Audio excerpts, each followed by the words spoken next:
Boa noite, meus queridos, minhas queridas. Sejam muito mais que bem-vindos a mais um encontro, a mais um estudo bíblico, a mais uma experiência com a palavra poderosa de Deus. É graça do Senhor estarmos aqui mais uma vez. E Ele mesmo já falou, já vaticinou pela boca do profeta Isaías no capítulo 55. Assim como a chuva desce do céu, cai na terra, produz os frutos e não volta para as nuvens, sem que os frutos possam se multiplicar, da mesma forma é a minha palavra, quando eu a envio para a terra, não volta para mim sem o propósito para qual eu a designei. Deus é fiel, Deus é maravilhoso, que a paz do Senhor Jesus esteja contigo, esteja com a tua casa, com a tua família, e que essa paz que excede todo o entendimento possa te alcançar aonde você está. Um leito de hospital, talvez distante da sua família, distante dos seus, mas a palavra de Deus, ela nos une. Jesus, ele nos une. Está em Mateus capítulo 18, versículo 20, onde dois ou mais estiverem reunidos no meu nome, eu estou aí no meio deles. Ele é socorro presente. Então, seja bem-vindo, seja bem-vinda a mais um encontro nosso com a palavra de Deus, que essa palavra aqui possa se propagar cada vez mais e alcançar a tua vida, o teu coração, as tuas emoções, a tua alma, te alimentar, te proteger, te motivar, te fortalecer, te dar sabedoria e prudência para você continuar caminhando dia após dia na vontade de Deus. Queridos, hoje nós trouxemos mais um texto, hoje nós trouxemos mais um tema para partilharmos nesse estudo bíblico. E é claro, como sempre, a palavra de Deus ela não é nem antiga e nem nova, ela é eterna. Então, seus ensinamentos são perpétuos. Sei que você recorda do nosso estudo bíblico passado, quanto o aprendizado a palavra nos concedeu, e a palavra vai nos conceder ainda mais. Porque quando a gente se propõe a se debruçar sobre este livro e aprender mais dele, nós saímos muito mais sábios do que pensamos ser. Tem a inteligência do mundo e a sabedoria do mundo, mas a sabedoria de Deus, que brota do trono de Deus, é diferente. E antes de iniciarmos o texto para esse estudo bíblico, eu quero te convidar a se inscrever em nosso canal. Tem aí embaixo do vídeo o nome inscrever-se. Então você se inscreve, clica aí no nosso sininho, para que cada vez que um vídeo for postado, você possa ser notificado e notificada, para não perder nenhum ensinamento da palavra de Deus. Aqui está um simples instrumento de Deus, porque como fala 2 Coríntios capítulo 4, nós somos vasos de barro. E quando o apóstolo Paulo ele faz essa citação bíblica, vasos de barro, ele não estava se referindo àqueles vasos de cerâmica caríssimos que tinha na época, mas daqueles piores. Somos vasos de barro. Deus é o maior tesouro que carregamos. Então, pega a tua Bíblia, pega o teu texto, abre o teu coração, se prepara com o Espírito Santo e vamos aqui para mais um texto, para mais um tema. O tema e o texto que vamos abordar hoje é sobre as bem-aventuranças de Jesus. Está em Mateus capítulo de número 5, a partir do versículo 1 em diante. Então você vai aí procurando, vai se preparando, e nós vamos lê-lo, tá certo? E que ele já comece a gerar graças de Deus em nossa vida. Mateus capítulo de número 5, versículo 1 em diante. Diz-nos assim: Vendo aquelas multidões, Jesus subiu a montanha. Sentou-se e seus discípulos aproximaram-se dele. Então, abriu a boca e lhes ensinava, dizendo: Bem-aventurados os que têm um coração de pobre, porque deles é o reino dos céus. Bem-aventurados os que choram, porque serão consolados. Bem-aventurados os mansos, porque possuirão a terra. Bem-aventurados os que têm fome e sede de justiça, porque serão saciados. Bem-aventurados os misericordiosos, porque alcançarão misericórdia. Bem-aventurados os puros de coração, porque verão a Deus. Bem-aventurados os pacíficos, porque serão chamados filhos de Deus.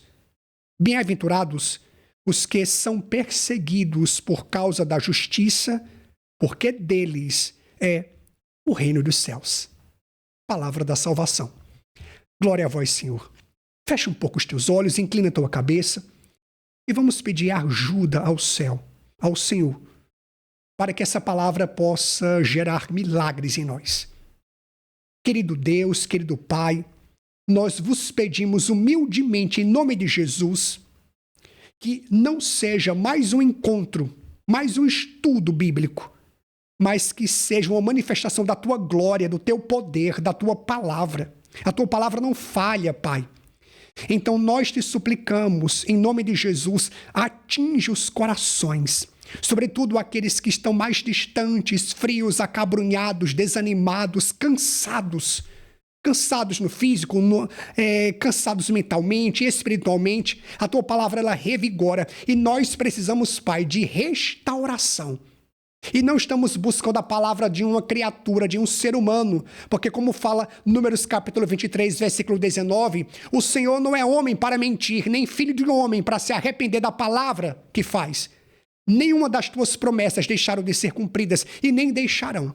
Então, nós te suplicamos, perdoa-nos dos nossos muitos pecados e gera em nós uma nova criatura por meio da tua palavra, santificando o nosso coração, purificando o nosso coração e nos fortalecendo, Pai. Que essas pessoas que irão se deparar com a tua palavra através deste vídeo, que sejam restauradas, curadas, libertas e possam testemunhar o teu milagre, o milagre da tua palavra, Senhor. Porque disse São Pedro a Jesus: a quem iremos nós, se só tu tens palavra de vida eterna? O próprio Jesus também nos falou: minhas palavras são espírito e vida. Então nós cremos, Senhor. Nós cremos. Muito obrigado. Também pedimos a intercessão da bem-aventurada Virgem Maria, Nossa Senhora das Graças, para que ela interceda por nós, nos proteja e nos acompanhe também neste encontro. Ave Maria, cheia de graça, o Senhor é convosco. Bendita sois vós entre as mulheres, e bendito é o fruto do vosso ventre, Jesus. Santa Maria, Mãe de Deus, rogai por nós, pecadores, agora e na hora de nossa morte. Amém. Você que está chegando agora, acompanhe-nos em mais um estudo bíblico. Mateus capítulo 5, a partir do versículo 1 em diante. Acompanhe-nos e sinta-se agraciado e agraciada por esta palavra. Amados, amadas, o texto que acabamos de ler, que acabei de citar, é um dos textos mais conhecidos no âmbito cristão. Assim como o Salmo de número 22, o Senhor é o meu pastor, ele não me falta, não é nada me faltará. O termo original, o texto original não vai dizer nada me falta, porque com certeza coisas têm nos faltado no dia a dia. Mas em primeiro lugar ele fala: o Senhor é o meu pastor, ele, Deus, não me falta. Porque se Deus não falta em nossa vida, as coisas materiais tanto vai fazer. Ele é o único que não precisa faltar e que não pode faltar em nossas vidas. Então, esse também é um texto, como o Salmo 22, que é muito conhecido no âmbito cristão, na área cristã, chamado de bem-aventuranças, da língua grega Macarias. E ele já começa nos fazendo promessas de felicidade, né? Bem-aventurados, ou seja, felizes de forma plena, felizes de forma completa, de forma renovada, satisfeitos ali, tendo sucesso naquilo que vai fazer, que vai produzir nas suas obras, na sua área pessoal, na sua área social, na sua área com as pessoas. Então, é um texto maravilhoso para refletirmos. Mas o que eu quero te convidar é que você reflita este texto comigo de uma forma que você talvez nunca tenha ouvido. Porque você é conhecedor e conhecedora deste texto, desta palavra. Com certeza você já ouviu as bem-aventuranças inúmeras vezes. Mas será que você recebeu a reflexão da forma profunda que é para se receber? Então a gente vai seguindo, explicando essas bem-aventuranças e com certeza Deus vai te ensinar muito hoje. Ele nos ensina muito pela sua palavra. As bem-aventuranças, podemos dizer, é a constituição do reino. O reino de Deus chegou porque em Mateus capítulo 3 e 4, uma mensagem pregressa é enviada, né, aos ouvintes, dizendo: convertei-vos, arrependei-vos. Marcos capítulo 1, versículo 15, Jesus fala o seguinte: arrependei-vos, convertei-vos, porque o reino de Deus chegou. Então, com o reino também vem o rei. E com o reino e o rei, vêm as normas deste reino. Então, as bem-aventuranças, elas são características, não qualidades humanas, não características humanas, mas características espirituais. Elas ultrapassam o humano. Elas ultrapassam a nossa inteligência. Então, essas bem-aventuranças, elas são características para comprovar se de fato eu e você somos membros deste reino. Se de fato nos convertemos, se criamos vergonha na cara, se a nossa vida mudou, se a nossa vida está mudando, se estamos melhorando, progredindo. Porque como fala o Salmo 118, versículo 1, progredi na lei do Senhor Deus. O tanto de anos que temos na igreja, nossa vida já deveria ser melhor. Você não acha? Então, as bem-aventuranças, as macarias, né? Elas são provas evidentes se de fato nós estamos nos convertendo, porque a conversão ela é diária. Então, se de fato estamos nos convertendo para nos moldarmos a este reino e nos enquadrarmos neste reino. Como a sociedade, e aí tem sua Constituição, tem o Código Civil, tem o Código Penal. Na igreja também nós temos o Código de Direito Canônico, temos nossas normas. Também aqui no Reino de Deus tem-se sua Constituição, suas normas. E a Constituição está aqui no Sermão do Monte. São as bem-aventuranças. São as bem-aventuranças. Então elas têm muito a nos ensinar. Mas você pode perguntar: padre, as bem-aventuranças, que são 8, elas não são próprias para os consagrados, para os clérigos, para o papa, para o bispo, para o padre, para o diácono, para a religiosa ou para o religioso? E aqui enfatizo: religioso e religiosa não é padre e freira, não. O termo religioso, religiosa é de quem tem uma religião. Você tem uma religião, então você é religioso, é religiosa. Só aqui te dando esse ensinamento para que esses rótulos, né, não fiquem girando em torno somente de algumas pessoas. Então, as bem-aventuranças, elas são próprias do cristão. Ela é estendida para todos, para todos. É o que o catecismo da igreja vai nos dizer no parágrafo 1866 em diante. Elas são para todos. Então, padre, outra pergunta: quantas bem-aventuranças eu devo ter na minha vida? Ou eu devo apenas buscar as que mais me convêm, ou as que eu gosto mais? São 8 as bem-aventuranças, como eu te falei, e eu não posso ficar apenas com aquela que eu gosto ou me identifico. Eu quero ficar com os puros de coração, com os misericordiosos. Eu quero ficar com os aflitos que serão consolados. Não, nós somos chamados não apenas a ter, mas a possuir, porque há uma diferença entre ter e possuir. Nem sempre aquilo que eu tenho eu posso usufruir, mas aquilo que eu possuo é diferente. Então eu preciso possuir essas bem-aventuranças. Nós estamos caminhando aqui rumo à eternidade. E você sabe que eternidade não é somente no céu, não. O inferno também é eternidade, tem eternidade. Então nós escolhemos aqui na nossa caminhada o nosso destino após a sepultura. Você sabe que tem 2 realidades. Uma antes da sepultura e outra após a sepultura. É porque hoje não se está mais dizendo isso, né? Hoje não se prega mais sobre os novíssimos da igreja, sobre céu, inferno, purgatório, juízo particular, juízo universal, vida eterna. Nada disso se prega mais, porque se tornou obsoleta esse tipo de pregação. Mas nós sabemos que as bem-aventuranças, elas são para serem adquiridas aqui na terra, enquanto estamos vivos.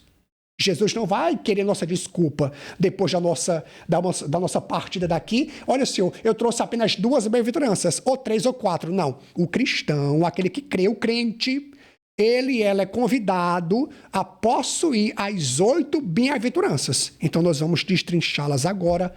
Não vou me estender muito em cada uma delas, mas você também vai entender e vai ficar um pouco mais claro sobre o que estamos tratando aqui.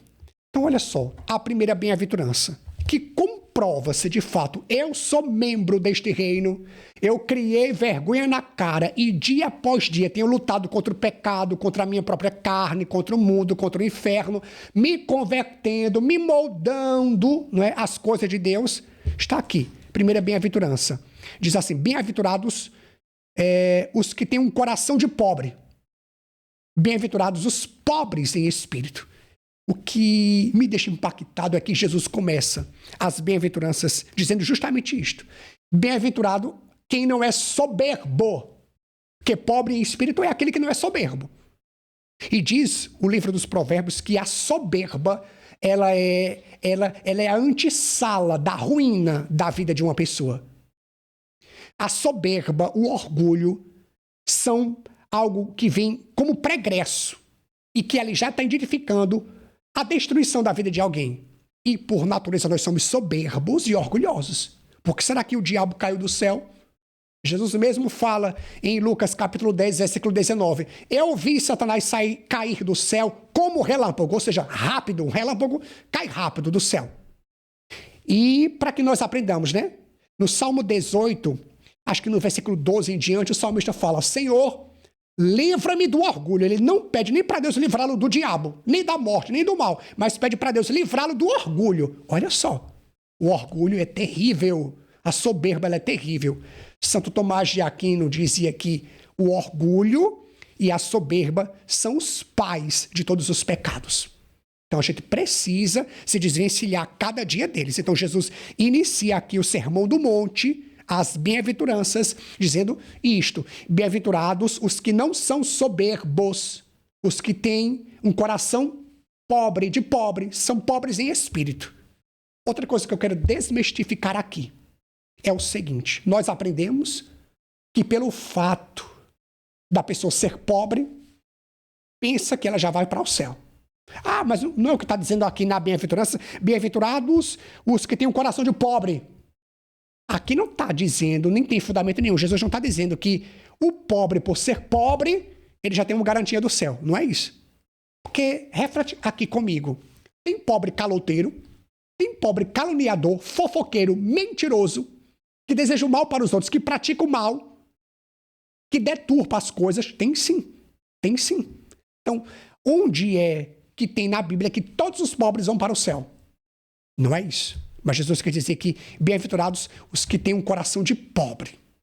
Em outras palavras, ele quis dizer o seguinte, aquele e aquela que reconhece a condição que tem. Meu irmão, minha irmã, se não for a graça de Deus a nos assistir todos os dias, nós nem estaremos mais aqui. Lembremos o que São Padre Pio dizia em um de seus textos, se Deus remover de mim a graça dele, só vai restar os meus farrapos.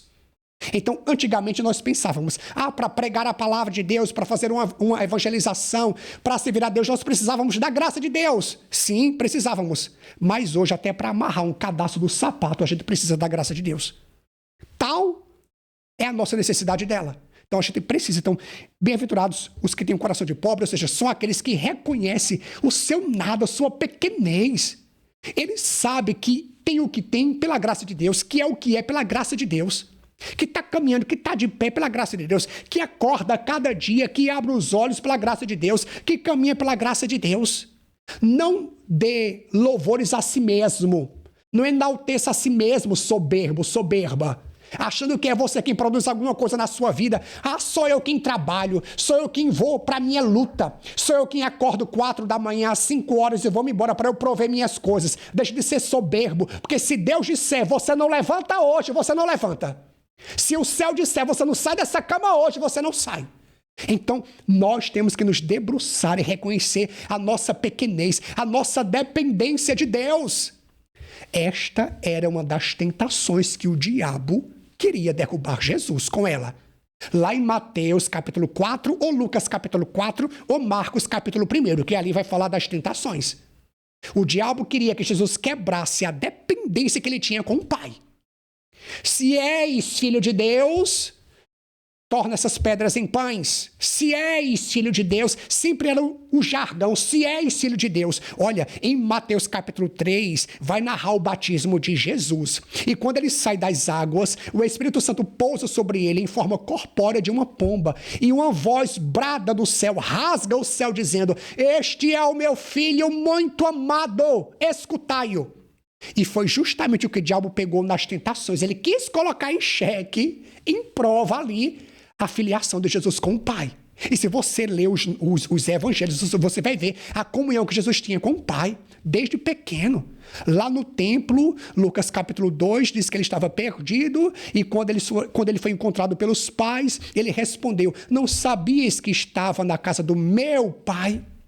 Lucas 11, versículo 1 em diante, Jesus ensina a oração universal. Ele começa dizendo: Pai nosso. João capítulo 17 está lá uma das orações mais lindas, mais importantes e mais belas da Bíblia, que é a oração sacerdotal de Jesus. E ele começa dizendo: Pai santo, Pai querido. Lá em Mateus capítulo 11, Jesus exulta de alegria no Espírito e diz: Pai, Pai. Então ele tinha comunhão com o Pai. Então, ele tem comunhão com o Pai. Nós não podemos perder essa comunhão, essa dependência.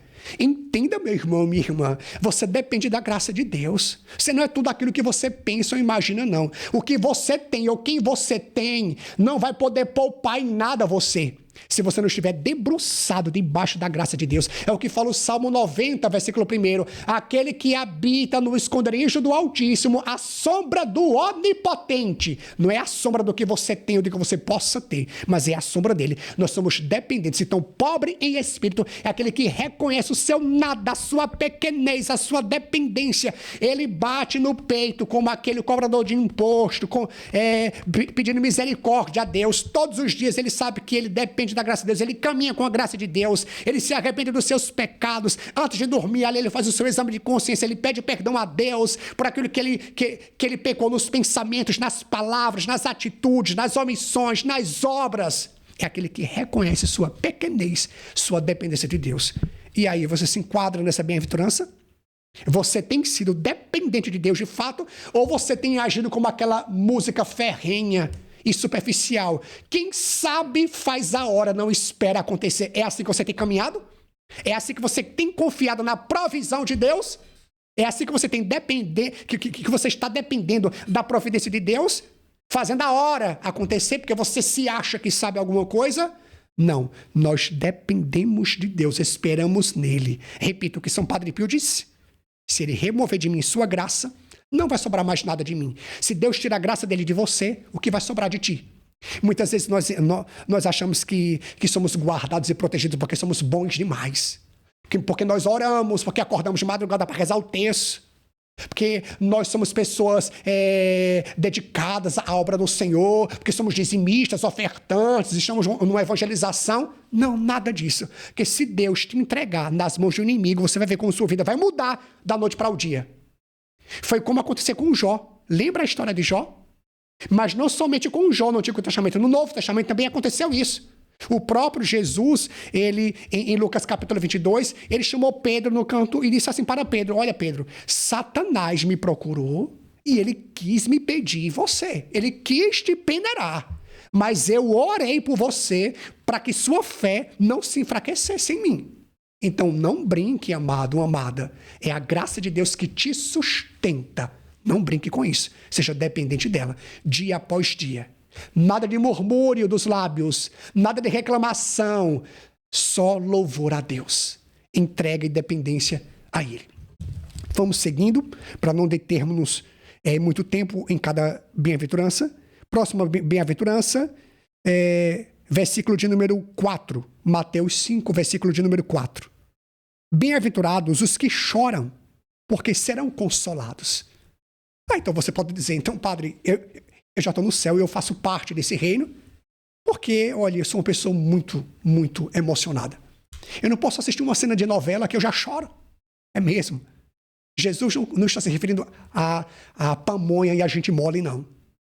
Bem-aventurados os que choram. Como assim? Ou os aflitos, porque serão consolados. Por que os que choram? Esta bem-aventurança aqui, ela deságua em dois significados. O primeiro é aqueles que choram por seus próprios pecados. Qual foi a última vez, amado, amada, irmão, irmã, que você chorou pelos seus pecados? Ou você tem se habituado, se acostumado, se moldado a eles? Porque hoje o termo pecado assusta, né? Nem se fala mais nas igrejas, nem se fala, é de modo superficial. E o que é pecado na língua grega? Hamartia, é aquilo que nos desvia do propósito de Deus. Hoje se fala que é uma falha humana, hoje se fala que foi um alvo errado, foi um momento de loucura, porque querem tirar este termo. Lembro que o Papa Pio XII, em uma das suas celebrações de Natal, ele relembrava à igreja o seguinte: igreja, pecado ainda é pecado. Eu sei que a sociedade, a atualidade, a contemporaneidade tem tirado isso, né, dos nossos ouvidos. Nós não ouvimos mais isso, porque assusta o fiel na igreja. Mas Jesus está dizendo: bem-aventurados os que choram. E choram pelo quê? Pelos seus próprios pecados. Nós temos buscado a Deus, irmãos e irmãs, com os olhos enxutos demais. Enxutos demais. Nós ferimos as pessoas, nós maltratamos as pessoas, nós somos grosseiros, ignorantes, nós murmuramos, nós reclamamos, nós mentimos, nós julgamos, nós condenamos, nós falamos mal do irmão e vamos dormir tranquilamente depois. Tranquilamente. Não chora mais o nosso coração por a gente ter ofendido a Jesus. Porque quando pecamos, nós ofendemos a majestade infinita de Deus. Nosso coração não chora mais, estamos nos acostumando. E a coisa mais terrível para o ser humano é acostumar-se com seus pecados. Olha o que a palavra de Deus nos fala em relação a isso. Está no livro das Lamentações, capítulo 3, versículo 39. Diz o seguinte: olha o que Jeremias fala. De que pode o homem se queixar em vida?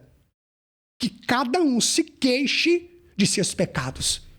Está se queixando de alguma coisa? Que você possa se queixar dos seus pecados. Não dos pecados dos outros. Não observando os pecados dos outros. Não falando mal dos outros. Quando o teu irmão cai, quando o teu irmão falha, quando o teu irmão erra, quando o teu irmão peca, qual é a primeira parte do corpo que você movimenta? A tua língua ferina ou a tua mão para levantá-lo?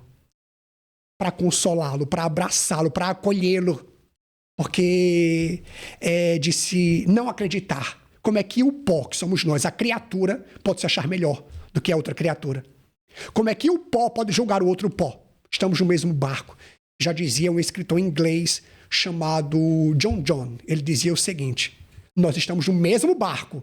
Se um homem morre, nós também morremos. Se o ser humano morre, nós também morremos com ele. Vai um pouco de nós com ele. Estamos no mesmo barco. Nós temos essa mesma carne aqui, ó. Debaixo dela habita aí o farisaísmo. Temos as mesmas fraquezas. Você também é filho de Adão. Você também é filha de Adão. Você é filho de Eva. Não se esqueça. Não queira ser mais santo do que as pessoas. Porque se tua santidade, ela é daquela que julga o outro, condena o outro, você está muito longe do reino de Deus. Crie vergonha na cara, seu hipócrita. Volte para Jesus. Reconheça os seus pecados, as suas limitações, as suas fragilidades. E antes de você julgar o seu irmão, aquele que caiu, que falhou, olha para a tua condição, que é limitada, que é finita. Tu és criatura também. Podes ter tudo ao teu lado aí, mas tu és criatura. Já já voltarás para o pó de onde vieste, como todos irão voltar. Jesus está dizendo: os que choram, você tem chorado pelos seus pecados, porque se eu ofendo a Jesus, o meu coração não chora. Muitas vezes eu fico refletindo: meu Deus, eu passo o dia inteiro na luta contra o pecado, contra minhas limitações. E muitas vezes no finalzinho do dia a gente acaba falhando, caindo.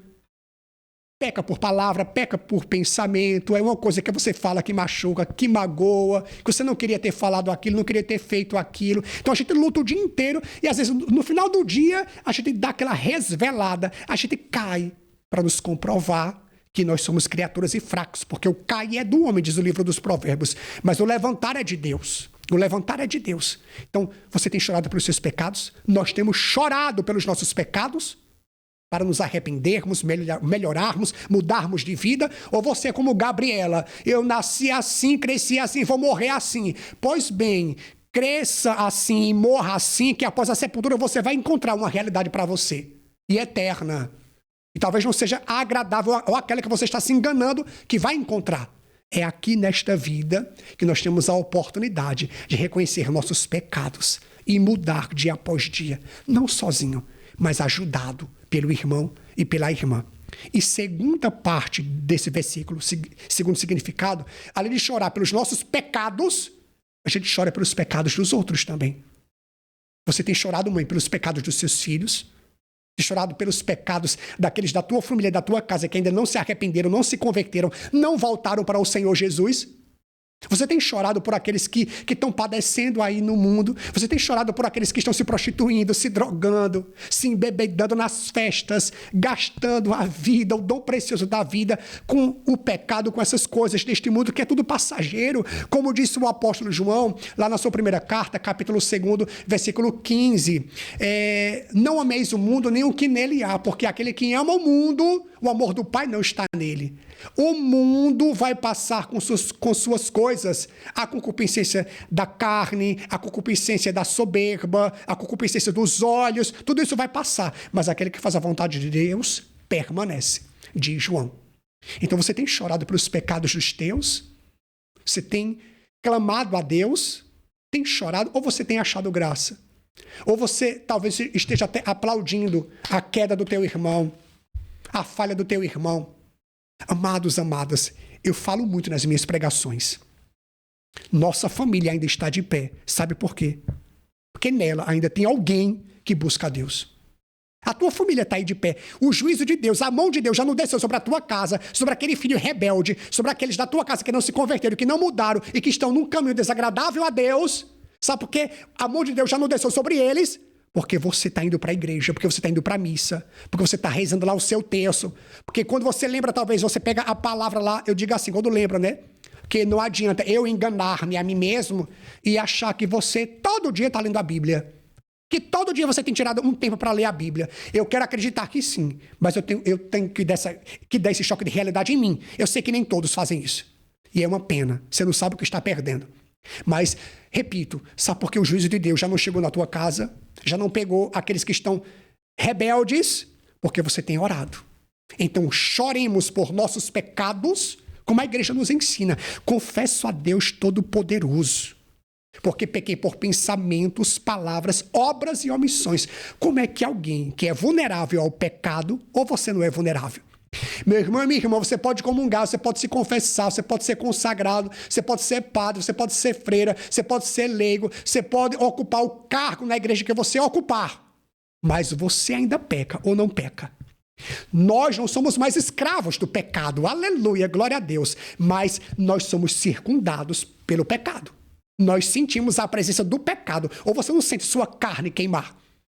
Ou é somente a minha? Ou tem ferro aí debaixo dessa pele? Ou não tem veias e sangue? Então nós choramos por nossos pecados. Todos os dias. Antes de dormir, estou ali no meu travesseiro. Senhor, misericórdia de mim, compaixão de mim. Porque pode ser que nós não pequemos de forma grave, que não cometamos pecados mortais. Mas lembra do 10º mandamento, Êxodo capítulo 20, versículo 17? Não cobiçarás. E não é só a mulher do próximo, não. Não é só você que passa e olha para a perna de mulher, para a nádega de mulher, para seio de mulher. Não, não é só você que não consegue controlar seus olhos, não. O pecado não está somente em cobiçar a mulher do próximo, não. Mas tem tantas coisas para se cobiçar. Tantas coisas que a gente cobiça, a gente nem percebe. Então a gente precisa entender a nossa debilidade, a nossa vulnerabilidade, a nossa limitação, a nossa fraqueza. Cada um sabe, naquele adágio popular, onde o sapato aperta, não é mesmo? Talvez você, em algumas áreas, não sinta o pecado de espezinhar, mas em outras você sente. Lembra o que Deus disse para Caim? Está lá em Gênesis capítulo 4, versículo 7º. Deus perguntou para Caim, onde estás, Caim? E ele disse, estou por aqui. Cadê teu irmão? Acaso eu sou o guarda do meu irmão? Por que tu estás assim, Caim, tão rebelde? Porque Caim sabia o que tinha feito. E a palavra de Gênesis 4, 7, depois você pega lá na Bíblia, comprova lá, porque não fique somente com aquilo que eu falo, não, vá comprovar lá na palavra.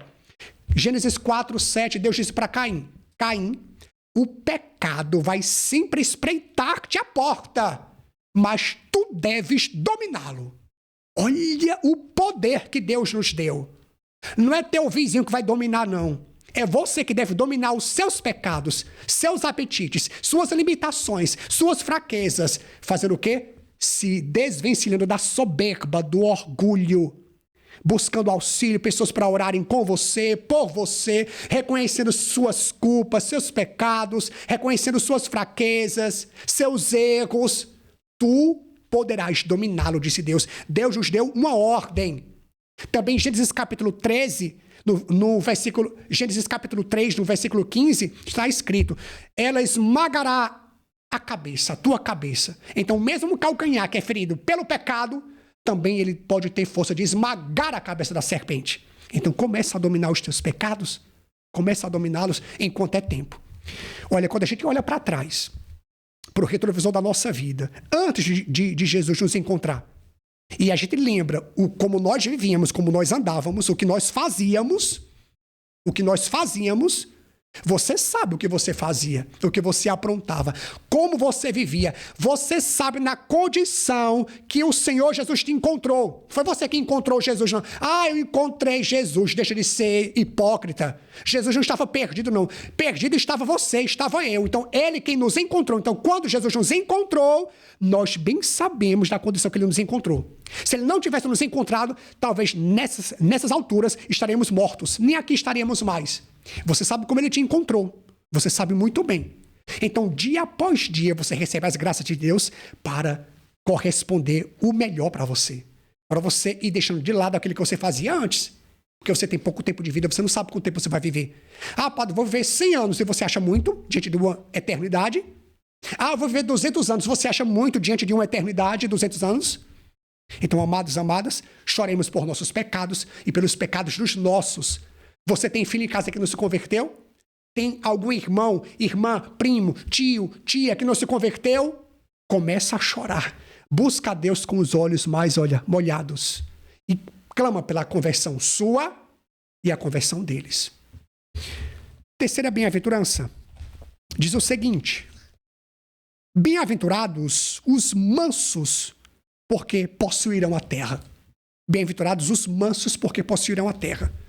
Se você ler o Salmo 36, o salmista também vai falar disso, Davi, sobre essa mansidão, possuir a terra. Claro que não é possuir o hectare de terra, ou possuir a herança dos teus pais. Não é nada disso. Como muitos têm brigado aqui por material, por dinheiro. Você sabe que o dinheiro é quem comanda hoje, né? Tem pessoas que compram outras pelo dinheiro. Pessoas que mantêm outras caladas pelo dinheiro. Pessoas que vivem na escravidão, de bico calado, porque não pode sair, porque estão amordaçadas pelo dinheiro. Jesus está dizendo aqui: bem-aventurados os mansos, porque possuirão a terra. Deixa eu te falar uma coisa. As bem-aventuranças, repito, não são qualidades humanas. Elas são qualidades espirituais. Olha o que o catecismo nos fala. Para você entender melhor essas qualidades espirituais. O catecismo nos fala lá no parágrafo 17 e 21. Diz assim: Deus nos colocou no mundo para conhecê-lo, servi-lo e amá-lo, e assim chegar ao paraíso. Olha que maravilha! Olha como Deus é maravilhoso, misericordioso e poderoso. Olha para que você existe aqui nesta vida. Talvez outros disseram que você não tinha jeito. Talvez tentaram rotular você, excluir você, expurgar você.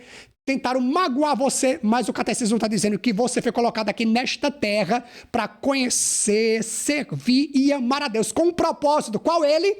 Ir para o paraíso. Para o céu. Então se alegre, levante sua cabeça, mesmo com seus pecados e as suas fraquezas. Tem graça de Deus para você, tem poder de Deus para você, tem misericórdia de Deus para você. Ele te quer no céu com ele. Ele mesmo falou em João capítulo 14, versículo 2: na casa do meu pai há muitas moradas, aleluia. O teu lugar está lá reservado, então luta por ele, segura e guarda a tua coroa, não deixa que o mundo roube a de você.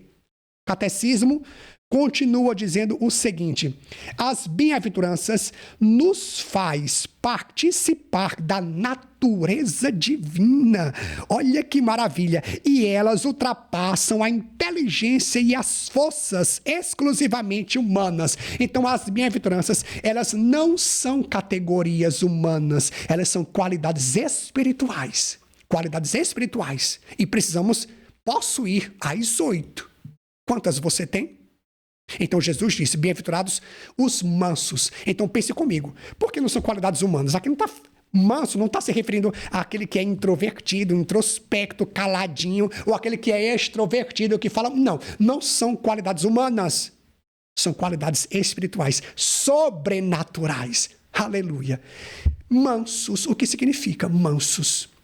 Se a gente pega a palavra de Deus, lá no livro de Números, capítulo de número 12, versículo de número 3, vai dizer o seguinte, olha o que a palavra fala, Números 12, 3.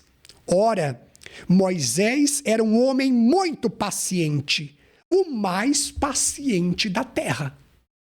Lá em Mateus capítulo 11, versículo 28, o Senhor Jesus fala, aprendei de mim que sou manso e humilde de coração.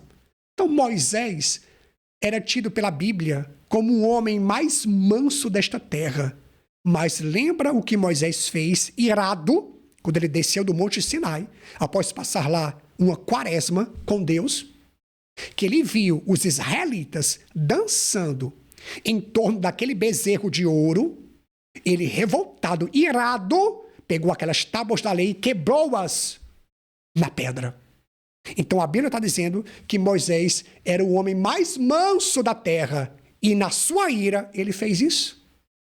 Para nos ensinar que mansidão aqui da bem-aventurança não se trata de qualidade terrena e humana, mas de qualidade sobrenatural. O que quer dizer bem-aventurados os mansos? O que são mansos aqui na linguagem de Jesus? O que são mansos aqui no Novo Testamento? Nas bem-aventuranças. Manso, pegando aí na língua grega, dá ideia daquela fera que foi acalmada. Aquele leão que foi adestrado. Né? Aquela fera que era selvagem e foi ali acalmada. Em outras palavras, você lembra como você era antes de Jesus? Antes do Espírito Santo moldar você, melhorar você, trabalhar o teu temperamento. Você sabe como é o seu temperamento. Então, mansos aqui, Jesus está querendo dizer que eram aqueles, né? Daquele jeito, olha, não pisa no meu pé. Se pisar no meu pé, tome lá da cara. Era igual a leite ninho. Bateu, tomou. Manso aqui é aquele que está sendo restaurado pelo Espírito Santo. É aquele que dia após dia vai ali se enquadrando, se moldando ao Espírito Santo. É o Espírito Santo que tem conduzido tua vida. Porque uma coisa é você ter o Espírito Santo. Outra coisa é o Espírito Santo ser presidente da tua vida. É conduzir tua vida, ter total acesso. Total acesso. Eu acho incrível porque em Romanos capítulo 7, São Paulo escreve aquele capítulo e o que ele mais fala nesse capítulo é colocando o eu como centro. Eu. E ele cita de modo indireto o Espírito Santo apenas uma vez, no versículo 6 do capítulo 7 de Romanos. Mas quando ele vai escrever o capítulo 8, sabe quantas vezes ele cita o Espírito Santo? 18. Para nos dizer o seguinte, que quem deve estar no centro da nossa vida, do nosso coração, da nossa mente, das nossas emoções, do nosso temperamento de leão, de muitas vezes, de animal indomável, que tem que estar no centro, é o Espírito Santo. Você sabe como é o seu temperamento, como você era. Você sabe como você, às vezes, se você não se controlar, a sua grosseria, a sua rispidez, a sua ignorância, você sabe como você é. Mas essa é a desculpa que você vai dar para Jesus quando morrer? Porque eu sou assim. É Gabriel e Gabriela. Você tem o Espírito Santo, nós temos o Espírito Santo. Jesus está dizendo, bem-aventurados, ou seja, felizes, completos, realizados. Vai ter sucesso no seu temperamento se for manso. Se tiver como centro da sua vida o Espírito Santo. É aquela fera acalmada. Hoje, quando alguém aponta o dedo para você, antigamente você decepava o dedo da pessoa. Hoje você, respira. E mesmo você estando certo. Hoje, quando as pessoas querem bater boca com você, atrapalhar você, perseguir você, caluniar você, antigamente você ia cobrar lá na casa. Você ia pedir contas, você ia atrás. Tá falando mal de mim, tá me caluniando, inventou isso e aquilo, você ia pedir contas. Hoje você dobra o joelho e ora. Hoje você louva, você glorifica. Isso é um temperamento acalmado. Isso é um temperamento dominado pelo Espírito Santo. Os mansos, se você tem essa qualidade, essa bem-aventurança, então você está no reino de Deus. Você é membro deste reino. E aí? nessas 3 bem-aventuranças que já estamos acompanhando? Você as tem ou você ainda precisa tê-las? Talvez você nunca tenha ouvido, né, uma explicação desta forma, mas do tempo que você não ouviu para trás, vai morrer. Deus não leva em conta, mas daqui para frente que você vai se tornar conhecedor, aí Deus vai te pedir contas. Então, mansos. Próxima bem-aventurança, versículo de número 6. Bem-aventurados os que têm fome e sede de justiça, porque serão saciados. Fome e sede de justiça. Olha só que maravilha. Como entender essa bem-aventurança? Não entenda aqui justiça como vingança, não. Porque a carta de São Paulo aos Romanos, salvo engano, acho que no versículo 12, lembrando aqui que a expressão, se eu não me engano, é errônea, viu? Não tem na língua portuguesa, não. Você pode falar salvo engano, porque se eu não me engano, não existe. A gente acaba aprendendo o que é errado pela facilidade, porque não quer estudar, né? Não sabe uma palavra, ao invés de ir lá no dicionário, que antes era dicionário. Era difícil, ninguém queria. Hoje tem aí o Google para aprender e não quer. Então, essa expressão, se eu não me engano, é errada. O termo correto dela é salvo engano. Você que gosta da língua portuguesa, gosta de falar correto, né? A norma curta da língua, então, salvo engano, fica mais chique você falar. Então, salvo engano, acho que no capítulo 12 de Romanos, vai dizer que a vingança do homem não cumpre a vontade de Deus, não cumpre a justiça de Deus. Então, fome e sede de justiça é aquela que espera em Deus. Em outras palavras, quando você está com fome, você fica perto de quê? Eu lembro que tem até aquele adágio popular, né? Perto de quem? Perto de quem o quê, Cris? Perto de quem? Come. E longe de quem? Trabalha. Você lembra desse adágio popular? Perto de quem? Come. E longe de quem? Trabalha. Isto é, para expressar que quando a gente está com fome, quando o estômago está com fome, a gente quer a comida, fica ali rodeando em torno, fui redundante, ele fica ali em torno do fogão, perto da geladeira. Quando você está com sede, você fica perto de quê? Você não vai buscar água? Então aqui, fome e sede de justiça é das coisas de Deus. Tua alma tem fome de Deus. Tua alma quer Deus. Então, é aquele que não perde, né, um dia ali lendo a palavra de Deus. É aquele que não perde um dia no seu devocional com Deus, fazendo suas orações. Não importa se é ao acordar ou antes de dormir. Não importa se você vai tirar 5 minutos ou 1 hora. Né? Porque tem pessoas que pensam que a sua oração diária tem que ser 2 ou 3 horas de joelho. O que adianta você rezar 1000 Ave Marias, rezar 2 horas de joelho e quando levantar falar mal do seu irmão hipócrita? Não ajudar quem precisa, ser grosseiro, ríspido, não ser misericordioso com as pessoas. O que adianta disso? O que adianta? Onde você tem colocado suas orações? Onde você tem colocado tanto texto que tem rezado? Porque essa vida não muda, porque essa vida não melhora, porque essa vida não transforma. Porque as pessoas não conseguem sentir o amor de Deus quando estão perto de você. Então, para que tanto texto que você tem rezado? Amado, amada, fome e sede de justiça é das coisas de Deus.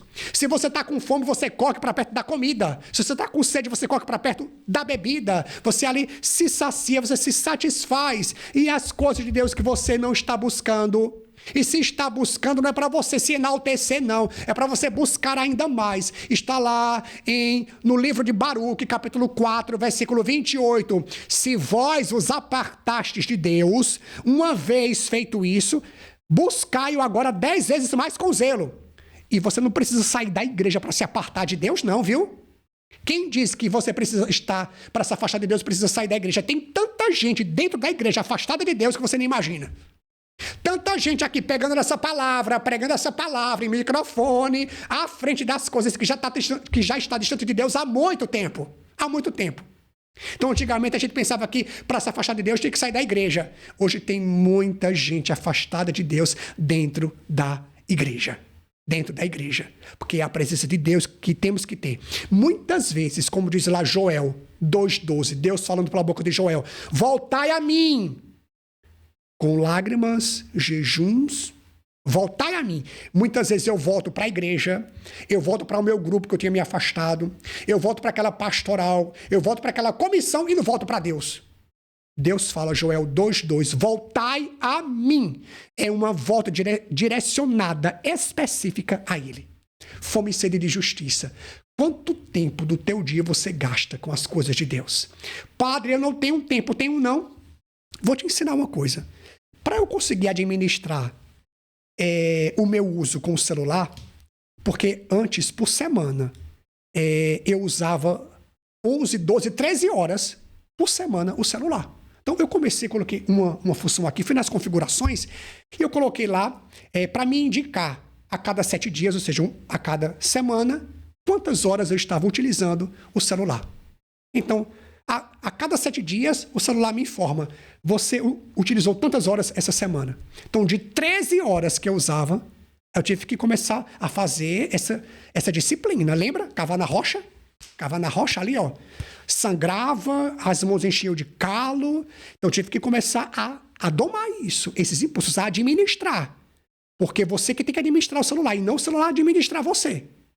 Você que tem que administrar os seus erros, não os seus erros administrarem você.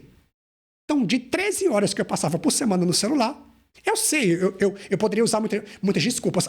São os grupos sociopastorais, é a correria, eu respondo a um, respondo a outro. São desculpas. Nós temos muitas desculpas e nós sabemos dá-las muito bem. De 13 horas, eu reduzi para quase 5 horas. Então, toda semana aparece ali 4 horas e pouco, 3 horas e pouco, 5 horas e pouco. Mas se chega a 6, eu já fico de orelha em pé. Então, a gente precisa administrar. Eu não tenho tempo, tenho não. Você não tem tempo, não? Deus te dá 23 horas, 56 minutos e 56 segundos por dia.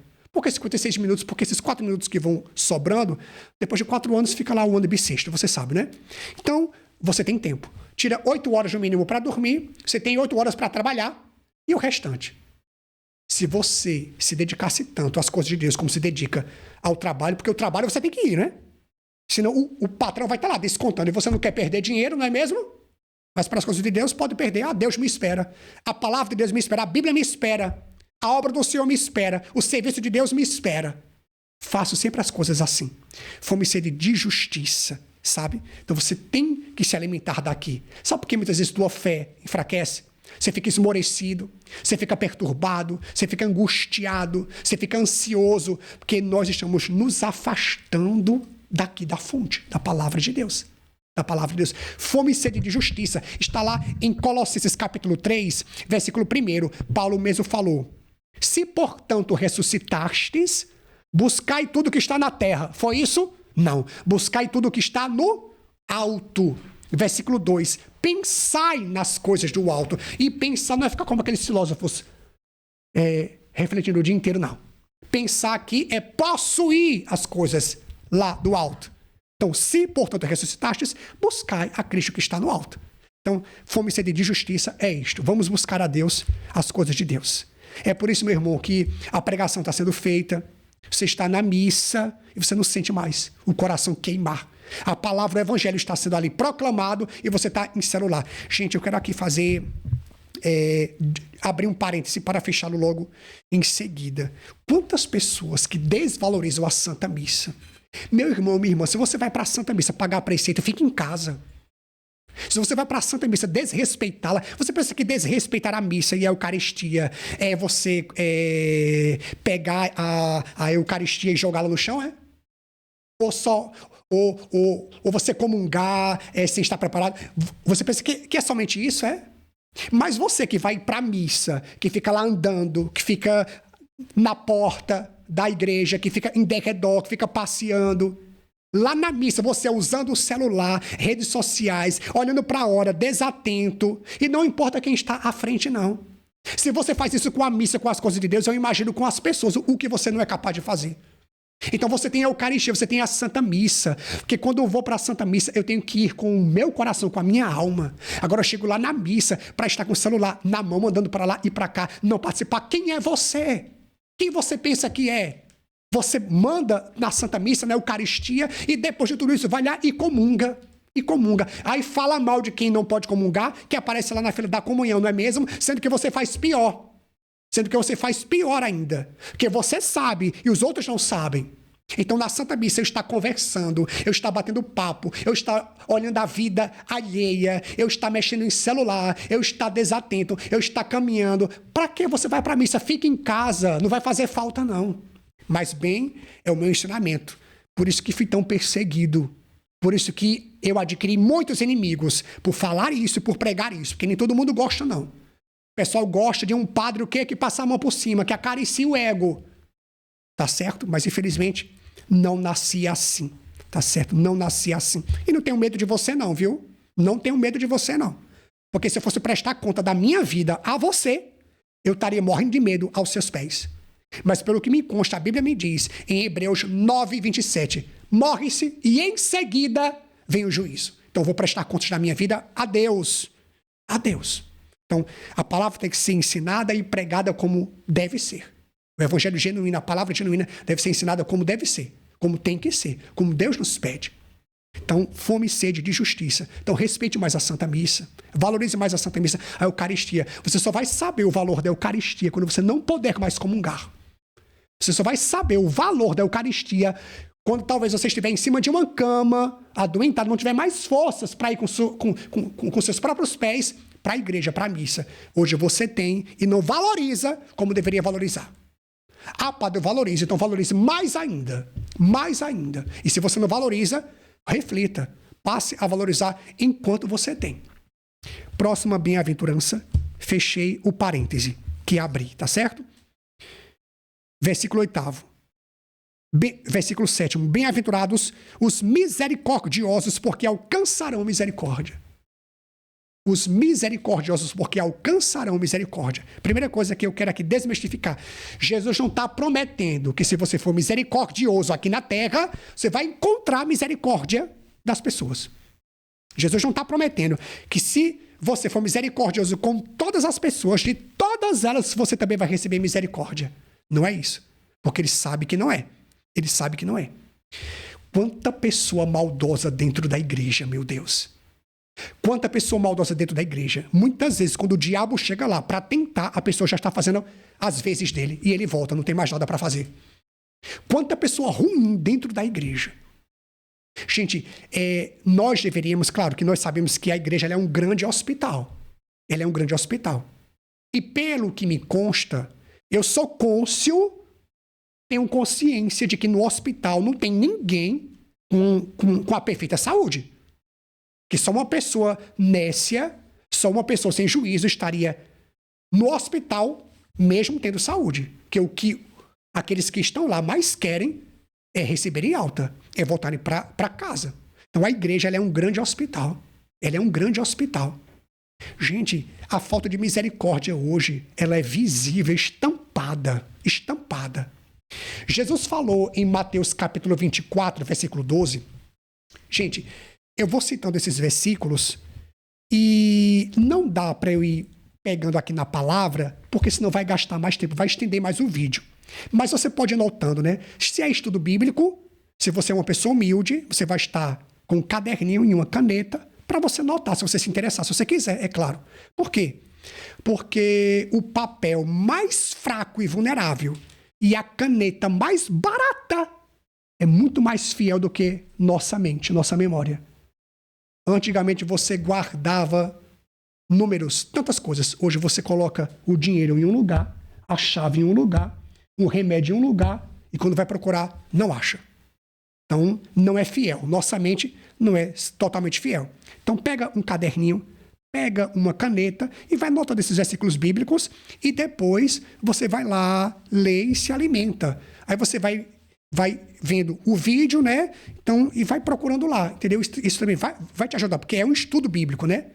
Aqui é algo pedagógico, é para te ensinar a você manusear a Bíblia. E eu não te aconselho a estar acompanhando o estudo bíblico com aplicativo de Bíblia pelo celular, pelo amor de Deus, né? Para com essa procrastinação, né? Quando você vai tomar banho, você usa o celular como sabonete. Quando você vai comer, você usa o celular como garfo, colher e faca para comer. Usa isso, eu não vou nem dar mais exemplos. Então, olha, a Bíblia, para você sentir o cheiro da folha, talvez você até vai espirrar de tanto mofo que tem, né? Que faz tempo que pega. Então, pega a Bíblia. Não utiliza o celular, não. Você está no estudo bíblico. Retomando, Mateus capítulo 24, versículo 12, Jesus disse assim: mediante o crescimento da maldade, o amor de muitos se esfriará. Irmãos, pensemos juntos. Não é isso que estamos vendo hoje. Não é isso que estamos contemplando hoje. Quanta maldade no mundo, na sociedade. Pessoas que não têm compaixão do próximo. Quantos crimes atrozes que nós estamos vendo. Quanta atrocidade, gente. Pessoas que matam por nada. Pessoas que prejudicam, que praticam mal por nada. Parece o que está lá em Provérbios, capítulo 4.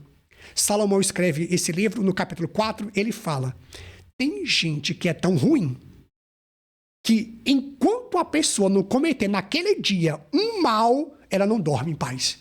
Olha só. Dando um exemplo, uma pessoa que é viciada em entorpecentes, quando ela começa a abstinência, ela fica inquieta.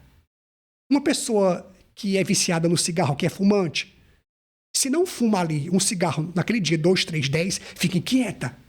Então, Provérbios 4 diz que tem determinadas pessoas aqui nesta terra, maldosas, que enquanto ela não fizer mal, ela não dorme em paz. Enquanto ela não falar aquilo que tem que falar, enquanto ela não caluniar outra, enquanto ela não fofocar, enquanto ela não mentir, ela não dorme em paz. Olha só que situação.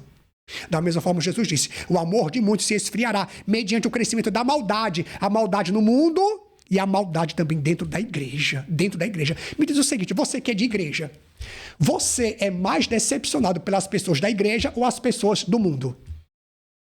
Você que é de igreja, que frequenta a igreja, a Santa Missa, você que se confessa, você que comunga a Eucaristia, você é magoado, ferido, decepcionado. Muitas vezes você chora, se aborrece por conta de pessoas da igreja ou do mundo. Gente, quantos relatos eu escuto de pessoas, padre? Eu vivi em paz, mas quando eu comecei a frequentar a igreja, olha, problemas começaram para a minha vida. E não são problemas pessoais por conta da luta contra o pecado, do inimigo, não, nada disso não. Mas de irmãos da igreja. É uma disputa, é uma calúnia aqui, é uma fofoca ali, é um comentário que não vai servir para a edificação do outro. Gente, Jesus já nos outorgou e já nos alertou: o amor de muitos se esfriará. Então, pessoas sem misericórdia dentro da igreja. O irmão cai, o irmão ali está na fraqueza dele, e ao invés de se aproximar, de ser aquele samaritano, de ser óleo, de ser azeite na vida do outro, porque quando você comete um erro, um pecado, sua própria consciência já lhe acusa.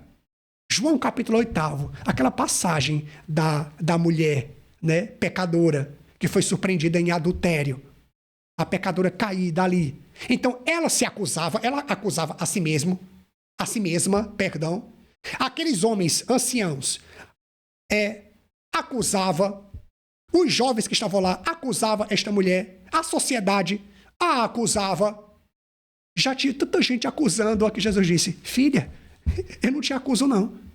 Pessoas sem misericórdia dentro da igreja. O irmão ali está na fraqueza, está necessitando. Ao invés de se aproximar para ajudar o irmão a se fortalecer, não. Se aproxima para acolher as coisas do irmão, os erros do irmão e levar para outros. Você vai ver quando você fechar seus olhos nesta terra. Você pensa que o que você está fazendo aqui, apenas basta você ir lá numa confissão e tudo bem, não é? Você pensa que pode fazer isso e se confessar e acabou. Tá certo. Quando você fechar seus olhos, você vai ver. Você vai ver. Que Deus nos dá a graça de sermos misericordiosos aqui. Está lá em Tiago capítulo 2. Tiago capítulo 2. Está dizendo: quem agir com misericórdia aqui vai encontrar misericórdia, porque a misericórdia triunfa sobre o juízo. Se você não tem misericórdia do seu irmão, se prepare quando você fechar seus olhos. Você pode viver aqui 100, 200 anos, mas um dia você vai morrer e lá no tribunal dele você vai ver quem é você. Misericordiosos. Pessoas que não têm compaixão dos irmãos, que não tem. Faz questão, se sente bem em caluniar o outro, em falar mal do outro, em desejar o mal para o outro. Não expressa amor, misericórdia pelo outro, não. Parece uma disputa. Se ele caiu, graças a Deus, é -1 para competir comigo. Se caiu, que se afastou, graças a Deus, eu vou ocupar o cargo dele, a posição dele, o lugar dele. Você acha que você é cristão dessa forma? Você acha que você pertence aqui a esse reino dos céus? Você tem essa bem-aventurança? Você tem sido misericordioso e misericordiosa? Tem sido? Porque talvez a gente se preocupa com muita coisa. Nos preocupamos com as quinquilharias desta terra, em possuir, em ter, em crescer, em ser grande, em mandar e desmandar. Mas eu tenho me preocupado em ser misericordioso com o meu irmão, com a minha irmã. Se é isso que vai me ajudar lá no dia do meu juízo, Tiago 2, abra a Bíblia e vai ler depois. A misericórdia triunfa sobre o juízo. Cuidado, irmão e irmã. Cuidado. Seja misericordioso. Prepara teu coração. Eu sei que ser misericordioso nessa terra é você apanhar na cara. Porque muitas vezes o que você faz pelo outro, você não recebe a gratidão. Você recebe ingratidão. Quando você lê o Evangelho de João, você vai perceber que todas as vezes que o Senhor Jesus tentou ajudar alguém e ajudou, ele sempre levou desacertos. Ele sempre apanhou depois. Mas é assim. É assim. Mas Deus vai te compensar. Deus vai te compensar. Começa a pedir ao Espírito Santo um coração misericordioso. Porque você vai precisar dessa misericórdia, viu? Você vai precisar. Mais cedo ou mais tarde você vai precisar dessa misericórdia. E a misericórdia a gente já começa daqui, viu? Daqui. Prossigamos. Versículo 8. Bem-aventurados os puros de coração, porque verão a Deus. Os puros de coração, porque verão a Deus. Para ser mais breve, devido ao nosso tempo, aqui não se trata de santidade. Coração limpo, né? Bem-aventurados os puros de coração, porque verão a Deus. Quem é que iria ver a Deus? Ou você acha que seu coração é muito puro? Ou você se acha muito puro? Está lá no Salmo 118, versículo 9. Davi fala: como é que um jovem pode ter uma vida pura? E ele mesmo responde: observando a vossa palavra, ó Senhor. Observando a vossa palavra, ó Senhor. Então é na palavra de Deus. E quando Jesus fala os puros de coração, não está se retratando a santidade apenas. Mas o que é ser puro de coração? Na língua grega vai dar aquela ideia do ouro que vai passar pela purgação. O ouro que vai ser ali purgado. Vai passar pelo fogo para que aquelas escórias que estavam coladas nele se saiam. Porque você sabe que o garimpeiro não encontra o ouro da forma que você vai na loja e encontra, né? Ele encontra o ouro na sua originalidade. Encontra o ouro nos seus cascalhos. Então, ele vai ser lapidado ali como diamante. Vai passar pelo fogo alto, vai passar ali pelo ourives, né? E aquilo que é escória vai queimar. Aquilo que é metal, aquilo que não é ouro, vai derreter, vai cair fora. Então, puro de coração aqui, essa separação. Teu coração é de quem mesmo? Porque muitas vezes o meu coração, eu digo que é de Deus e ao mesmo tempo do dinheiro. Meu coração é de Deus e é daquele emprego. Meu coração é de Deus e é das coisas que eu quero só para mim. Meu coração é de Deus e é das preocupações todos os dias, com a cabeça quente. Meu coração é só de Deus mesmo? Está lá em Deuteronômio capítulo 30. Pertencerás ao Senhor teu Deus. Pertencerás unicamente ao Senhor teu Deus. Aqui, puro de coração, além de santidade. E se for de santidade, está lá em Hebreus 12, 14. Buscai com todos a paz e também com a paz a santidade, sem a qual ninguém vai ver o Senhor. Santidade. Mas aqui também fala dessa pureza de coração, ou seja, do nosso coração ser inteiramente do Senhor nosso Deus. O nosso coração é inteiramente de Deus. Primeiro lugar que tem que ocupar o nosso coração é Deus. E os demais amores que se adequem. E as demais pessoas que se adequem. Eu não posso colocar minha família acima de Deus. Não posso colocar meu esposo, minha esposa, meus amigos acima de Deus. Amarás o Senhor teu Deus. Amarás o Senhor teu Deus. E ao teu próximo como a você mesmo. Amados, essa questão de amar aqui e da pureza de coração, ela é tão necessária nessa bem-aventurança que nós estamos aprendendo como igreja a linguagem do mundo. O que é que o mundo ensina? Pense em você, se cuide, se ame. Pense primeiro em você, porque se você não se ajudar, como é que você vai ajudar os outros? Olha como Satanás, ele é daninho. Olha como Satanás, ele é maligno. Ele pega algo que parece o ensinamento de Deus. Porque você sabe que a palavra de Deus na boca de Satanás não é a palavra de Deus. Igual lá em Mateus capítulo 4, Lucas capítulo 4, nas tentações do deserto, que ele pegou a palavra de Deus. Ele disse para Jesus, está escrito, aos anjos foi dada a ordem para que você não se fira em nenhuma pedra. Em nenhuma pedra. Pula daí para baixo. Então a palavra de Deus na boca de Satanás não é mais palavra de Deus, não. Ele quis tentar Jesus, porque pular daquele lugar que Jesus estava abaixo não era fé, era presunção. Então, cuidado. Então, essa questão do amor hoje ela é tão necessária que nós ouvimos a linguagem do mundo, né? Se ame mais, ou para ser mais correto na norma culta da língua portuguesa, ame-se mais, cuide-se mais, dedique-se mais a você.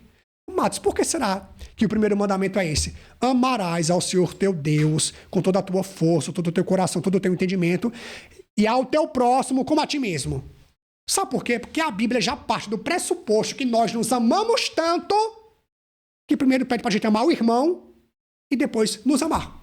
Está lá em Filipenses capítulo 4, versículo 2 em diante. São Paulo fala, cada um preocupe-se com aquilo que é do outro em primeiro lugar. A gente se preocupa com o quê? Com nossas coisas. Olha só, ensinamentos que parecem corretos e que parecem de Deus, viu? Mas não são de Deus. Filipenses 4, 2, São Paulo fala... 3, versículo 4, preocupai-vos com o outro em primeiro lugar. Com o outro. Com as coisas, com as necessidades do outro. Mas o mundo nos ensina o quê? Primeiro é você, segundo você e décimo você. Até mesmo na igreja a gente escuta isso. Essa linguagem. Ah, se ame ou ame-se, não é? Para você poder amar alguém, você tem que se amar primeiro. Essa baboseira toda. Mas não é isso que a Bíblia ensina. O mandamento já parte do pressuposto que nós, seres humanos, somos soberbos e orgulhosos. E já nos amamos tanto, já nos aplaudimos tanto, que pede para a gente amar primeiro o nosso irmão. Então, é o que está dizendo aqui, puros de coração. Você tem sido de Deus inteiramente? Teu coração tem sido, em primeiro lugar, de Deus, sobre tudo e todos? Tem sido? Porque se você divide seu coração com suas preocupações, se você divide seu coração com outras coisas que você está carregando aí, meu irmão, então repense aqui, ó. Bem-aventurados os puros de coração. Ou seja, aquele coração que é unicamente de Deus. E as demais coisas vão se acoplando a este coração. Família, amigos, as pessoas que eu amo, claro, que faz parte da nossa família, que nem sempre o sangue vale muito, viu? Sangue não é tudo, não. Está lá em Provérbios. Há amigos mais chegados que irmãos. Muitas vezes você encontra mais fraternidade em pessoas que não são do seu sangue do que aquelas que são. Então, sangue não é tudo. Sangue não é tudo. Para concluir, versículo de número 9. Bem-aventurados os pacíficos, porque serão chamados filhos de Deus. Bem-aventurados os que promovem a paz, porque serão chamados filhos de Deus. Como assim pacíficos ou aqueles que promovem a paz? Pronto, então certamente são aqueles que vão ganhar o Nobel da Paz. Aqueles que fazem os teatros, né? As pombas, soltam a pomba da paz. Então aqueles que vão lá para as BRs com aquelas faixas. Queremos paz. Ou pensa que paz é a ausência da guerra ou do problema. Nada disso aqui. Nada disso aqui. Um promotor da paz, aquele que promove a paz, não é aquele que está com faixa branca, ou está com pomba na mão, ou se veste de branco no final do ano, né, para atrair paz para a vida. Tudo isso é quinquilharia, é crença, nada disso.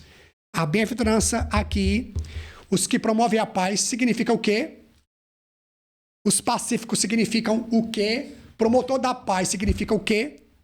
É aquele que pega quem estava desviado de Deus, da casa de Deus, da presença de Deus e une com Deus. Então, o promotor da paz é aquele que reconcilia o pecador com Deus. Não é isso que o sacerdote faz? Não é isso que o sacerdote faz na Santa Missa? Porque cada missa, lembra que agora há pouco eu falei sobre a missa, sobre o tamanho do zelo com a Eucaristia que você tem que ter. Você tem que respeitar a Santa Missa, você tem que valorizar a Santa Missa, a Eucaristia, que não é como você quer, não. Se você está na Santa Missa desatento, se você está perturbado nesse dia, fique em casa. Então, é justamente isso aqui, o promotor da paz. Cada missa que o sacerdote celebra, você lá na missa, ele está reconciliando você, que é pecador, com Deus. Então, ser pacífico, ser promotor da paz é aquele que reconcilia. É igual você ser uma pessoa apaziguadora. Na Bíblia tem uma mulher chamada Abigail. E Abigail, ela foi uma mulher muito prudente e muito sábia. Porque ela pegou duas partes que estavam brigadas, duas pessoas que estavam brigadas, e conseguiu uni-las. Olha só, esse é o promotor da paz. Santa Missa é isso. O sacerdote lá na confissão, no sacramento da confissão, sacramento da unção dos enfermos, sobretudo na missa, porque a Eucaristia é o sacramento por autonomásia. Nos outros sacramentos, Jesus está. Na Eucaristia, ele próprio é a Eucaristia. É diferente. Então, na Santa Missa, o sacerdote te reconcilia com Deus. Você chega ali na Santa Missa com seus pecados. Você chega cansado, você chega ali fatigado, o peso dos teus pecados, ali, o peso da cruz. E o sacerdote te reconcilia. Naquele altar, te reconcilia com os céus, com Deus. Olha que maravilha. Então, o promotor da paz é aquele que reconcilia quem está afastado de Deus com Deus. Antigamente, uma pessoa que era de igreja chegava na casa de alguém que não conhecia Deus, que tinha alguma confusão, aquela pessoa levava a paz. Hoje, um católico, ou quem é de igreja, na maioria, chega numa casa que tem paz. Quando a pessoa chega, começa a guerra e a confusão. Olha a diferença de hoje. Não promove mais a paz. Ou seja, não reconcilia quem está afastado de Deus. Gente, tem uma promessa na Bíblia maravilhosa. Lá em Tiago capítulo 5, versículo 17, Tiago quase que conclui esse capítulo dizendo o seguinte: aquele que fizer voltar para Deus uma pessoa que estava desviada de Deus, salvará a sua própria alma. É com isso que você tem se preocupado todo dia? Cada pessoa que eu trago para junto de Deus, que eu reconcilio com Deus, eu estou salvando minha alma. É com isso que você tem se preocupado? Quantas almas você trouxe para Deus nesse ano? Quantas pessoas você já reconciliou com Deus que estavam afastadas de Deus esse ano? Quantas? Mas se pelo contrário, eu afastá-la de Deus, cuidado, irmão. Porque o Salmo de número 7 diz que o preço de uma alma é caríssimo. É caríssimo. Só o sangue do Senhor Jesus foi capaz de comprar a nossa alma, de restaurar nossa alma. Então seja um promotor da paz, não aquele que leva guerra. Antigamente, quem era de igreja levava paz para onde ia. Quando a pessoa de igreja chegava, você sentia a paz, você sentia o amor, você sentia a misericórdia, você sentia Deus. Hoje, a maioria das pessoas que é de igreja, quando chegam no lugar, perturba o ambiente. Você não sente Deus, você não vê Deus. É muita aparência, né? É muita aparência. É muita aparência, é muita máscara. Parece mais aquele poema de Fernando Pessoa, né? Chamado de Tabacaria.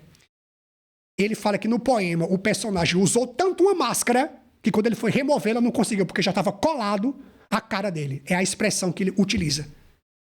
Tanto que ele usou a máscara que a máscara não saía mais. Não sabia diferenciar a máscara dele, porque era a mesma coisa. A mesma coisa. Então, o promotor da paz é aquele que reconcilia. Pega ali o pecador para reconciliá-lo com Deus. Você tem feito isso? Compadre, como é que eu posso fazer isso? É um versículo bíblico que você posta lá. Muitas pessoas caem na tentação diabólica, sorrateira, da serpente, do dragão, nas redes sociais, comprando brigas, com política, com temas desnecessários, superficiais, que não merecem nossa atenção. Você posta tantas coisas superficiais, ou até mesmo coisas importantes, mas muito mais importante do que essas coisas que você posta é a palavra de Deus. Quando você posta um versículo bíblico nas suas redes sociais, você não tem dimensão que essa palavra pode ocasionar, o que essa palavra pode fazer, porque ali vai alguém que vai ver teu status, pode estar precisando de uma palavra daquela e Deus vai operar maravilhas na vida daquela pessoa. Mas se você coloca lá algo referente que não vai ajudar aquela pessoa, também vai causar ódio no coração dela. Então, vamos propagar essa palavra, meus irmãos e minhas irmãs. E eu quase concluindo, eu queria dizer só para você valorizar a Bíblia, a palavra de Deus. Quanto mais a gente aprende, mais tem que aprender, né? Então, esses dias eu estava assistindo um documentário para me aprofundar ainda mais nas coisas de Deus, na palavra de Deus, sobre lá a Terra Santa. E um dos comentaristas dizia o seguinte, que para o povo de Deus ter uma Bíblia, lá no Antigo Testamento, era muito difícil. Para uma família, né, ter uma Bíblia, era muito difícil. Eu não vou usar o termo Bíblia, mas os livros do Antigo Testamento, sobretudo o Pentateuco, os 5 primeiros livros da Bíblia, né, do grego, penta, 5, teuco, rolo. Então, os primeiros 5 livros da Bíblia. Porque os judeus, eles começam a aprender a ler a partir dos 3, 4, 5 anos. E eles aprendiam, né, o alfabeto em um bloco de cera. Ali eles iam marcando a letra, porque você sabe que a letra hebraica é diferente da nossa, né? Então eles aprendiam ali. E eles aprendiam a ler com o Pentateuco. Aprendiam a ler ali com os livros de Moisés. Então, e eles começavam a aprender a ler com o livro do Levítico. Mas, para aquela família ter os 5 livros ali do Pentateuco, para poder ensinar seus filhos, ela tinha que sacrificar 200 animais para poder pegar sua pele e fazer, porque não era em páginas como temos hoje, né? Então, você sabe que eram os papiros, os pergaminhos, né? Então, para uma família ter ali o rolo do livro, o Pentateuco, os 5 primeiros livros da Bíblia, ela tinha que sacrificar 200 animais, 200 ovelhas. E qual era a família que tinha tanta ovelha para isso? Ou comia, ou tinha ali o Pentateuco. Então, eles aprendiam a ler com aquela família que tinha condição. Então, eles iam ali atrás, ou seja, a dificuldade que eles tinham de ter a Bíblia. Hoje você tem aí a palavra de Deus e você não valoriza, você não lê, porque você diz que não tem tempo. E quando você estiver numa cama um dia, aí vai querer, né? Vai chorar, se arrepender. Porque eu não fiz isso, porque eu não fiz aquilo. Então, você não precisa chegar nesse ponto para começar a ler a Bíblia. Então, comece a ler a palavra diariamente, dia após dia. Voltando para encerrar aqui. Então, agora você lembra, né? O promotor da paz. Aquele que promove a paz é aquele que reconcilia aqueles que estão longe de Deus, sem Deus, com Deus. Uma palavra bíblica, uma palavra de misericórdia, uma palavra de esperança, uma palavra de renovo, de restauração, uma palavra de poder que você dá ali para a vida da pessoa, que você manda ali para o WhatsApp dela, ou que você posta, já faz a diferença, porque está na palavra. Isaías capítulo 55, repito, Deus dizendo, quando eu envio minha palavra do céu sobre a terra, não volta para mim sem ter produzido aquilo que eu designei a fazer. Então a palavra de Deus nunca vai ser perdida, nunca. Então, propague a palavra de Deus. Tem pessoas que precisam... Você pensa que não. No mundo globalizado que estamos, você pensa que não. Mas tem muita gente que não conhece a Bíblia, que não conhece a igreja. Seja um propagador da palavra de Deus. Por fim, última bem-aventurança, versículo de número 10. Bem-aventurados os que são perseguidos por causa da justiça, porque deles é o reino dos céus. Então, essa última bem-aventurança, ela acontece na vida daquele que tem as 7 primeiras. Porque o mundo não vai suportar você ser pobre em espírito, você ser aquele que chora pelos seus pecados, que reconhece seus pecados, que chora pelos pecados dos outros e tenta ajudar, não caluniar. O mundo não vai suportar você ser manso, né? O mundo não vai suportar você ter fome e sede de justiça das coisas de Deus. O mundo não vai suportar você ser misericordioso. O mundo não vai suportar você ter um coração puro. O mundo não vai suportar você ser um promotor da paz. Então o mundo vai te perseguir. Mas o que mais vemos hoje é a igreja andando de mãos dadas com o mundo. Que amizade há entre Chapeuzinho e o lobo mau? É o que vimos muitas vezes. Combina a Chapeuzinho Vermelho andar de mãos dadas na floresta com o lobo mau, com aquele que quer devorá-la, destruí-la. Hoje o que mais vemos é isso. É a igreja andando de mãos dadas com o mundo. Com o mundo. E a palavra já fala, 1 João 2,15, aquele que ama o mundo, o amor do Pai não está nele. Quando nós deveríamos influenciar o mundo, hoje, muitas vezes, o mundo tem influenciado a igreja, cada um de nós. Porque nós somos a igreja. Ou não somos? Não estou falando do templo que a gente frequenta, mas nós somos a igreja. Está em 1 Coríntios, capítulo 6, versículo 19. Acaso não sabeis que vós sois templo do Espírito Santo?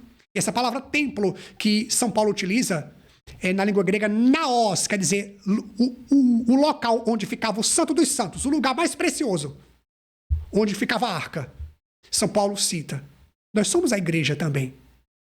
Somos o templo do Senhor. Deus habita muito mais aqui dentro de nós do que no sacrário. Ele quer habitar muito mais aqui dentro de nós do que lá no sacrário. Era o que Santa Teresinha do Menino Jesus dizia. Jesus, na Eucaristia, ele não desce do céu para ficar somente no sacrário, não. Ele quer morar no teu coração. No teu coração. Então você e eu somos templos de Deus, do Espírito Santo. Naos, a parte mais santa ali, mais íntima. Deus nos escolheu para isso. Então, por nós sermos e possuirmos estas bem-aventuranças que eu acabei de citar, o mundo não vai suportar, vai nos perseguir. É o que estamos vendo aí. Então, reflitamos. Se o mundo não está te perseguindo hoje, ou você está de mãos dadas com ele, ou você está como ele, ou nele. Porque nunca haverá comunhão entre o mundo e a igreja. Entre luz e treva. Nunca haverá comunhão entre céu e inferno. Nunca. Nunca haverá comunhão entre a graça e o pecado. Nunca haverá comunhão entre o acerto e o erro. Então, se você não está sendo perseguido, se você não está passando por perseguições, as pessoas não estão perseguindo você porque você está praticando essas bem-aventuranças, então é porque você está fora há muito tempo. Então comecemos a refletir, lembrando, para concluir, que Jesus não pede para termos 1, 2 ou 3 bem-aventuranças, não. Ou aquela que você mais gostar ou se identificar. Não. Nós temos que ter as 8 bem-aventuranças. O resultado de quem é perseguido, caluniado, odiado, é porque tem as 7 bem-aventuranças primeiras. Então vamos atrás do tempo perdido, irmãos. Porque se você morrer com a vida que você está levando, você acha que você está possuindo aqui essas 8 bem-aventuranças? Você acha que tem? Que as possui? Você acha que possui estas 8 bem-aventuranças? Então nós não temos muito tempo para possuí-las. Temos que ir atrás, dia após dia, lutarmos para tê-las na nossa vida. Além de nos preocuparmos com as coisas cotidianas, com as coisas necessárias para a nossa sobrevivência, vamos nos preocupar com o que é de espiritual, mais ainda, porque o espiritual sobrepõe-se ao natural. É Deus quem cuida de nós, quem nos sustenta. Tá bem, meu querido, minha querida? Espero que você goste de mais um estudo bíblico. Eu desejo mesmo que possa ajudar você, que possa encontrar seu coração, suas emoções, que esta palavra possa corresponder às tuas súplicas, aos teus clamores, que seja para você resposta, você que tem procurado e pedido a Deus resposta, que essa palavra chegue como resposta na sua vida, que esse ensinamento chegue como resposta na sua vida. Porque nós não perdemos nada quando nos dedicamos às coisas de Deus, sobretudo a palavra de Deus, né? Lembro-me de uma encíclica do Concílio Vaticano II, acho que é a Dei Verbum, que fala o seguinte: o magistério, ele não está acima da palavra, ele está a serviço da palavra. Então a própria igreja, ela nos dá de presente esta palavra. Não seja daquela que só lembra que tem uma Bíblia no mês de setembro, porque é o mês da Bíblia. A igreja já coloca ali o mês da Bíblia para o católico relembrar que tem uma Bíblia. Porque se não colocasse, nem isso ele lembrava. Mas não viva só de setembros, de mês da Bíblia. Coloca na tua vida todos os dias, ou coloque a Bíblia todos os dias na sua vida, se alimente por dia, nem que seja de um versículo. Eu peço tanto, eu ensino tanto, eu insisto tanto. Tem algumas pessoas que até ficam com raiva de mim. Até ficam bravas comigo, né? Porque, enfim, porque é uma das coisas que eu mais insisto, né? Por quê? Porque eu devo desejar o teu bem. Eu te quero no céu, eu quero ver você no céu também. Nós estamos na luta contra nossa própria carne, contra o pecado, contra o inferno, contra o mundo, porque nós temos um alvo. Nós temos uma meta, que é o céu. Eu sei que a maioria dos cristãos hoje não pensam mais no céu. Estão construindo sua vida aqui na terra, estão construindo aqui, plantando aqui, semeando aqui, edificando aqui, colhendo aqui, só estão pensando aqui. Mas existe uma eternidade no céu ou no inferno. A escolha é você quem faz aqui, nesta vida. Ah, padre, mas eu vou para o purgatório. Você vai confiar? Se você pode agilizar a sua vida e fazer por onde ir para o céu, você vai querer ir para o purgatório ou para o inferno? Não. Então vamos correr atrás do tempo perdido, vamos correr atrás dessas bem-aventuranças, dessas macarias, dessa promessa de Jesus que nos daria. Espero que você aprenda muito, ele se delicie com essa palavra, escute e reveja quantas vezes você precisar este vídeo para você aprender e impregnar mesmo na sua vida a palavra de Deus, que é o que eu mais quero. E antes da bênção final, eu quero te relembrar que aqui abaixo do nosso vídeo, que está lá para você se inscrever no nosso canal. Não basta só visualizar, mas também clique lá para se inscrever e o sininho vai ser acionado e quando o vídeo for postado, você será notificado e notificada. E eu quero agradecer a você que assistiu, que acompanhou, que acessou lá o nosso primeiro estudo gravado. E eu tinha visto hoje, acho que pela manhã, que tinha mais de 450 visualizações. 3 dias que o vídeo foi postado e já tinha mais de 450 visualizações. Tem tanta coisa que não presta nas redes sociais. Tantos vídeos de TikTok que você fica passando com o dedo, vendo, perdendo tempo, que nem edifica a tua fé, nem traz bênção para a tua vida. Veja o que abençoa a tua vida e o teu dia. Tá certo? Então, muito obrigado a você que acessou, você que assistiu, você que tem reassistido. Recebi muitos testemunhos de pessoas dizendo: padre, assisti 1, 2, 3, 4, 5 e dando glória a Deus e dando aleluia. Então, propague mesmo. Pegue, esse link lá do vídeo, compartilhe e mande para as pessoas que estiverem precisando, porque é a palavra de Deus. Você não está espalhando Elisafã ou Padre Elisafã, porque eu não sou nada. Eu sou vaso de barro apenas. Os dons são todos de Deus, a graça é toda dele, a glória é toda para ele. Nenhum de nós que estamos aqui produzindo isso para você recebemos ou merecemos algum mérito. É tudo de Deus, grandeza de Deus, ele que é maravilhoso, poderoso, misericordioso e gracioso. Então é tudo para a obra dele, tudo para a graça dele. Salve almas junto comigo, espalhe esse estudo bíblico, essa palavra de Deus, e você vai ver como a sua vida vai ser mais abençoada ainda. Então não se esqueça de se inscrever aqui abaixo do vídeo, clica lá para você receber as notificações. Muito, muito, muito obrigado mesmo. O Senhor esteja convosco, ele está no meio de nós, por intercessão de São Miguel Arcanjo, de Nossa Senhora da Defesa, de São Bento, abençoe-vos o Deus rico em misericórdia, Pai e Filho e Espírito Santo. Amém. Obrigado aos irmãos que estão aqui trabalhando conosco. Obrigado aos que estão produzindo.